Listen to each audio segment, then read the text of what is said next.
तर विद्यार्थ्यांना academy special आणि फ्रेश या सुपर क्लासमध्ये सर्वांचेच मनापासून स्वागत आहे। सुपर क्लासमध्ये आज देखील या ठिकाणी पाहून घ्या की मुंबई उच्च न्यायालय भरतीसाठी अतिशय स्पेशल असणारे आपण जनरल नॉलेज कव्हर करणार आहोत। सर्वांनी त्या सुपर क्लासला काय करायचं आहे, सुरूपासून शेवटपर्यंत नक्कीच पाहायचं आहे। तसेच विद्यार्थ्यांनो, आपण सर्वांना एक इन्फॉर्मेशन देऊ इच्छितो की मुंबई उच्च न्यायालय भरतीसाठी तुम्ही जर फॉर्म भरलेला असेल कोणत्याही पोस्टसाठी, तर तुमच्यासाठी 555 पेजेसचे आपण अतिशय महत्त्वाचे असणारे एक PDF तयार केलेले आहे। ही PDF विद्यार्थ्यांनो, हा सुपर क्लास तुम्ही पाहून घेत असाल तर 250 मध्ये आपल्याला मिळत आहे, नाही तर तुम्हाला ते 300 ते 350 ला पडणार आहे। तर ही संधी तुम्ही मिस नाही करायची आहे। तर इच्छुक असाल तर या नंबरवर आपल्याला कॉल नाही करायचा आहे, व्हॉट्सअप करण्याची सर्वांना मनापासून रिक्वेस्ट आहे। तर सर्वांनी नक्कीच करायचं आहे। चला मग सुपर क्लासला सुरुवात करूया आणि सुपर क्लासला एक लाईक व चॅनलला सबस्क्राईब लगेच करून घ्या। सर्वात पहिला प्रश्न पाहूया। प्रश्न या ठिकाणी असा दिलेला आहे विद्यार्थ्यांनो की न्यायालयाने एखाद्या कैदीस सुनावलेली जन्मठेपेची शिक्षा जी आहे कोणता व्यक्ती माफ करू शकतो ते विचारलेलं आहे। संविधानाने अधिकार दिलेला आहे, कोणता व्यक्ती माफ करू शकतो? तर पंतप्रधान, मुख्यमंत्री, राष्ट्रपती किंवा महान्यायवादी। तर ऑप्शन्स मध्ये योग्य राहील विद्यार्थ्यांनो 3, राष्ट्रपती हा व्यक्ती एखाद्या कैद्याची जन्मठेपेची शिक्षा माफ करू शकतो। कव्हर करूया प्रश्न दुसरा। साष्टी बेट महाराष्ट्रातील कोणत्या जिल्ह्यामध्ये स्थित आहे ते विचारलेलं आहे। बेटाचं नाव लक्षात घ्या, साष्टी बेटाविषयी प्रश्न आहे। मुंबई शहर, मुंबई उपनगर, वरील दोन्ही किंवा अमरावती।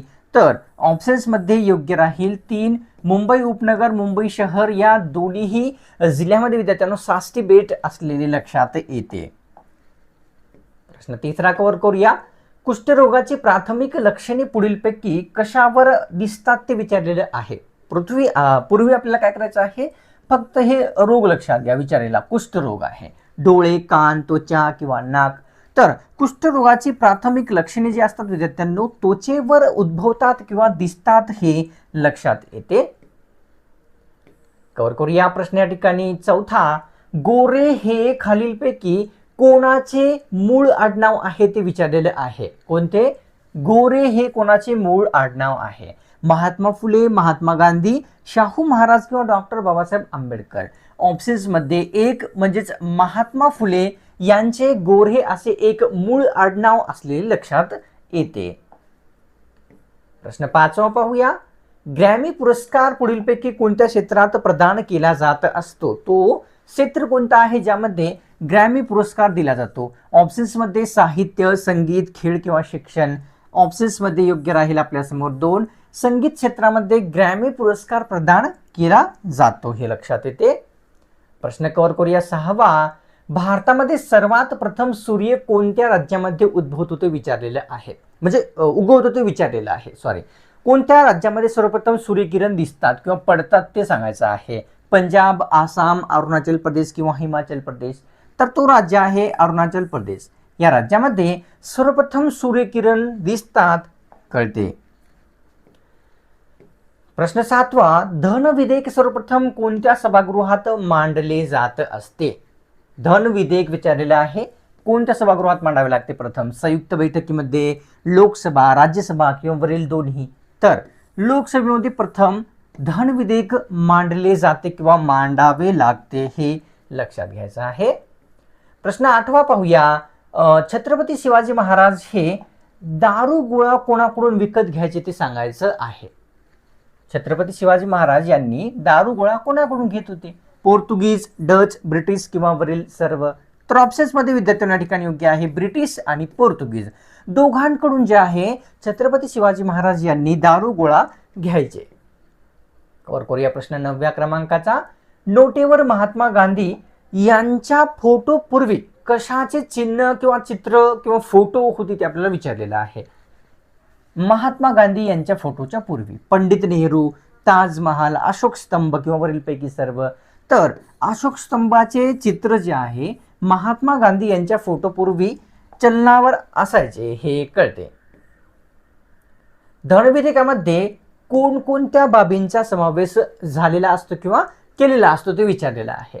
कोणत्या धन विधेयकामध्ये? कर लावणे, कर माफ करणे, कर बदलणे किंवा वरीलपैकी सर्व? तर ऑप्शन्स मध्ये 4 म्हणजेच काय? कर लावणे, कर माफ करणे, कर मागं मूळ झाल्यास माफ करा, पण हे सर्व जे बाबी आहेत धन विधेयकामध्ये समाविष्ट असतात. कव्हर करूया 11वा प्रश्न.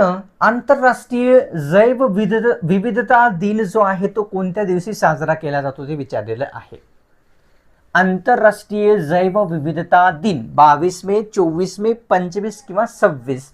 तर 22 मे या रोजी आंतरराष्ट्रीय जैवविविधता दिवस साजरा होत असतो. प्रश्न 12वा कव्हर करूया. आंतरराष्ट्रीय चहा दिवस कोणत्या दिवशी साजरा होत असतो? आंतरराष्ट्रीय चहा दिवस ऑप्शन्स मध्ये 22 मे, 24, 25 किंवा 21. तर ऑप्शन्स मध्ये 4 योग्य राहील. 21 मे या रोजी जे आहे विद्यार्थ्यांनो आंतरराष्ट्रीय चहा दिवस हा साजरा केला जाताना दिसतो. कव्हर करूया प्रश्न या ठिकाणी पुढचा. भिरा जलविद्युत प्रकल्प कोणत्या जिल्ह्यात येतो ते विचारलेलं आहे. भिरा जलविद्युत प्रकल्पाविषयी प्रश्न आहे. रत्नागिरी, रायगड, पुणे किंवा अमरावती. तर रायगड या जिल्ह्यामध्ये भिरा जलविद्युत प्रकल्प स्थित आहे. प्रश्न 14वा पाहूया. वैतरणा धरणाच्या जलाशयाला काय म्हणतात ते आपल्याला सांगायचं आहे. कोणत्या धरणाच्या जलाशयाला? तर वैतरणा, नाथसागर, मोडक सागर, यशवंत सागर किंवा लक्ष्मी सागर. तर मोडक सागर असे वैतरणा धरणाच्या जलाशय असं संबोधतात, हे लक्षात येते. कव्हर करूया प्रश्न 15वा. मुक्ताई सागर जलाशय कोणत्या धरणाच्या जलाशयाला म्हणतात ते सांगायचं आहे. मुक्ताई सागर जलाशय असे पानशेत धरण, मुळा, उजनी किंवा हातनूर. तर मुक्ताई सागर जलाशय असे हातनूर धरणाच्या जलाशयास म्हटले जात असते. कव्हर करूया प्रश्न 16वा. तर विचारलेला आहे की भारतीय संसदेमध्ये कोणत्या 2 भाषेचा वापर केला जात असतो. संसदेमध्ये कोणत्या भाषेचा वापर होतो? इंग्रजी, हिंदी, वरील दोन्ही किंवा मराठी. तर या ठिकाणी ऑप्शन्स मध्ये 3 हिंदी व इंग्रजी या दोन्हीही भाषेचा जो वापर आहे संसदेमध्ये होत असतो. संसदेचे कामकाज इंग्रजी व हिंदीमध्ये चालेल हे आपण आताच पाहिलेले आहे. पण कोणत्या कलमानुसार हे अधिकार आहे ते विचारलेलं आहे. हिंदी व इंग्रजीमध्ये चालेल. कलम 120, कलम 110, कलम 140, 130. तर ते कलम आहे 120. या कलमानुसार या ठिकाणी संसदेमध्ये इंग्रजी व हिंदी भाषेत कामकाज चालेल असे सांगितलेले आहे. प्रश्न 18वा पाहूया. भारतात सर्वात जास्त पाऊस खालीलपैकी कोणत्या राज्यात पडतो ते विचारलेलं आहे. सर्वात जास्त पाऊस कोणत्या राज्यात पडतो? मेघालय, मणिपूर, महाराष्ट्र किंवा आसाम. तर ते राज्य आहे मेघालय आणि मेघालय सर्वात जास्त पाऊस पडते त्यामुळेच मेघालय नाव असे राज्याला दिलेले. प्रश्न कव्हर करूया 19वा. उष्णकटिबंधीय सदाहरित वने कोणत्या भागात जास्त आहेत? महाराष्ट्रातील तो कोणता भाग आहे ज्यामध्ये उष्णकटिबंधीय सदाहरित वने आहेत सर्वात जास्त? कोकण, विदर्भ, मराठवाडा, नागपूर. तर कोकण या भागामध्ये उष्णकटिबंधीय सदाहरित वने सर्वात जास्त दिसतात. कव्हर करूया प्रश्न 20वा. सीमा सुरक्षा दल असे खालीलपैकी कोणाला म्हणतात ते विचारलेलं आहे. सीमा सुरक्षा दल हे कशाचे विस्तारित रूप आहे? BSF, BJP, BCG किंवा DIG. तर नॉर्मल प्रश्न आहे. BSF म्हणजेच काय? सीमा सुरक्षा दल, बॉर्डर सिक्युरिटी फोर्स. प्रश्न 21वा. बेशुद्ध माणसाला शुद्धीवर आणण्यासाठी खालीलपैकी कोणत्या वायूचा वापर केला जातो ते विचारले. एखादा व्यक्ती बेशुद्ध असेल, शुद्धीवर आणण्यासाठी कशाचा वापर? नायट्रोजन, ऑक्सिजन, सल्फर किंवा खाली एक प्रश्न ऑप्शन्स आहे. तर बेशुद्ध माणसाला शुद्धीवर आणण्यासाठी ऑक्सिजनचा उपयोग केला जातो. कळते? कव्हर करूया प्रश्न 22वा. भारत पाकिस्तान फाळणीमध्ये किती लाख लोकांचा जो प्राण आहे तो गेलेला आहे ते विचारलेलं आहे. भारत पाकिस्तान फाळणी जी झालेली होती त्यामध्ये तर 10, 15, 20 किंवा 30.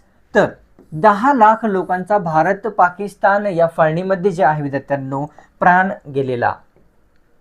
कव्हर करूया प्रश्न 23वा. कोणते जीवनसत्व शरीराची रोगप्रतिकारक शक्ती वाढवण्यास मदत करते विचारलेलं आहे. रोगप्रतिकारक शक्ती वाढवण्यास मदत. जीवनसत्व डी, जीवनसत्व ई, बी किंवा जीवनसत्व सी. तर रोगप्रतिकारक शक्ती वाढवण्यास मदत करणारे जीवनसत्व सी आहे हे कळते. प्रश्न 24वा, कोशी नदीला, सोपा प्रश्न आहे, उत्तर तुम्हाला येत असेल. कोशी नदीला कोणत्या राज्याचे दुःखाश्रू म्हणतात ते सांगायचं. ऑप्शन्समध्ये गुजरात, बिहार, पंजाब किंवा महाराष्ट्र. तर बिहार या राज्याचे दुःखाश्रू कोशी नदीला म्हणतात हे कळते.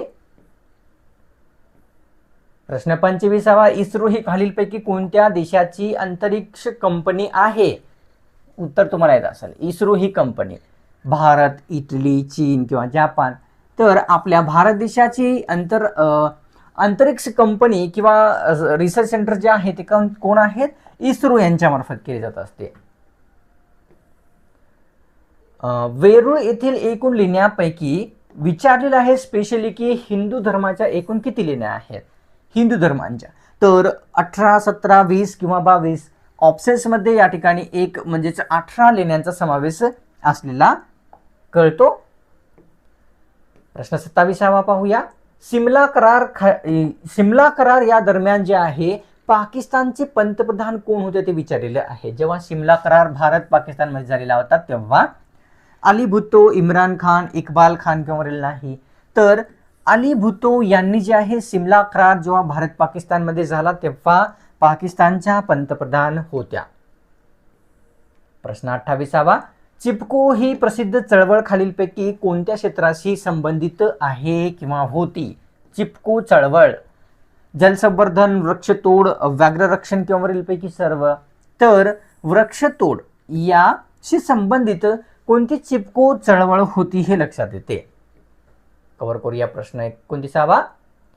देशातील पहिले सेंद्रिय शेतीचे प्रशिक्षण देणारे राज्य कोणते ठरलेले आहे?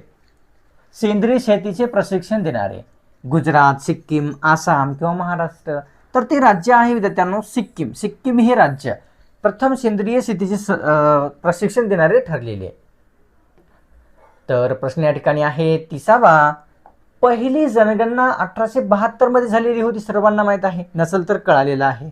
तर ती कोणाच्या काळामध्ये झालेली होती ते विचारलेलं आहे. 1872 ची. Lord Curzon, Lord Mayo, Lord Hasting किंवा लॉर्ड डलहौसी. तर त्यांनी आहेत लॉर्ड मेयो यांच्या काळामध्ये पहिली जी जनगणना आहे भारताची झालेली दिसते. आता विद्यार्थ्यांनो पुन्हा एकदा रिमाइंडर आहे, मुंबई उच्च न्यायालय भरतीसाठी 555 पेजेसची आपण एक PDF तयार केलेली आहे. इच्छुक तुम्ही असाल तर नक्कीच घ्यायचा आहे. घेण्यासाठी या नंबरवर आपल्याला कॉल नाही व्हॉट्सअप करायचा आहे. हा सुपर क्लास पाहून घेत असाल 250 मध्ये मिळत आहे. नाहीतर तुम्हाला ही संधी जर तुम्ही मिस केली 300 ला पडणार आहे. तसेच तुम्ही चॅनलवर नवीन आला असाल किंवा कोणत्याही कारणास्तव आतापर्यंत चॅनलला सबस्क्राईब जर नसेल केलेले लगेच करून घ्या. एकदम फ्री असते, कोणता शुल्क लागत नसतो. आणि सुपर क्लासला एक लाईक करून तुमच्यातर्फे थोडासा जो प्रोत्साहन आहे तो मला नक्कीच द्यायचा असतो, लगेच द्या. चला मग भेटूया पुढच्या एका नव्या स्पेशल आणि फ्रेश सुपर क्लासमध्ये.